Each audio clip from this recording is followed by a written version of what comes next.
You were starting to mention the Spivey Adonis story. He gave us a brief version. What's the witness version of what happened? Well, this is what happened. I was in the back talking to a bunch of the guys, and Spivey and Adonis are working, and I know that they had had some friction in the past, and I wanted to get out and watch their match. Jimmy was already out there.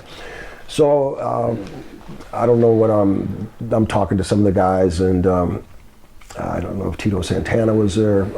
This is in Flint, Michigan, by the way. And all of a sudden, Brunsey comes running in and he says, they're shooting. I said, what?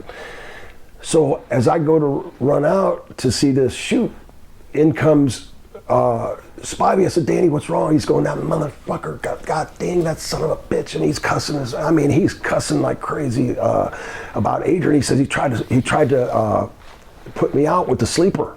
And Brunsey said, yeah, he did. I saw he looked stiff. He said, stiff. He was totally trying to put me out. If I wouldn't have got to the ropes there, I would have been laying in the ring, sound asleep.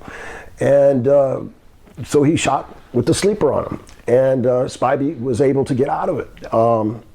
You know, Adrian was a state champion wrestler, and he was, I heard, could people be. People were afraid of him, Danny said. Yeah, people were afraid of Adrian because he was crazy. He was like a little bit lunatic. He said he was also, he didn't say how, but he said he was very like grotesque in some ways. Did you ever notice that? Yeah. He had a lot of dirt under his fingernails and some of the things like that. You know, he ate massive. Well, obviously he gained like 100 pounds in a year. Yeah, so he kind of did that for his gimmick, and they wanted him to be a fat gay guy, and I guess that was Pat Patterson's creation, and he wore the pink tights and all that. But anyway, in comes Spivey, going, "Hey, what the da-da-da-da?"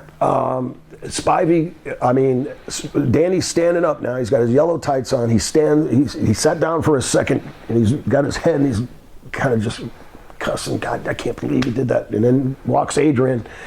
Adrian, that was the worst mistake he ever made. And he was going like this to Spivey, and he's cussing at him. All of a sudden, he goes to leg dive him. And as he goes to leg dive Danny left hooks him. And you ask anybody, Jimmy, anybody there, it sounded like a shotgun hit a watermelon. When he hit Adrian's face, his whole cheekbone was sticking out. The whole meat from his face had just popped up, and his cheekbone sticking out. Well, then Spivey he goes down. Adrian goes down, and Danny's cussing at him, and Adrian gets back up, and he goes to swing at him, and Spivey nailed him about 3-4 more times, and boom, that was it. Adrian never got a punch in, and he was down, and his face looked like just a broken up piece of watermelon. It was gross, very gross.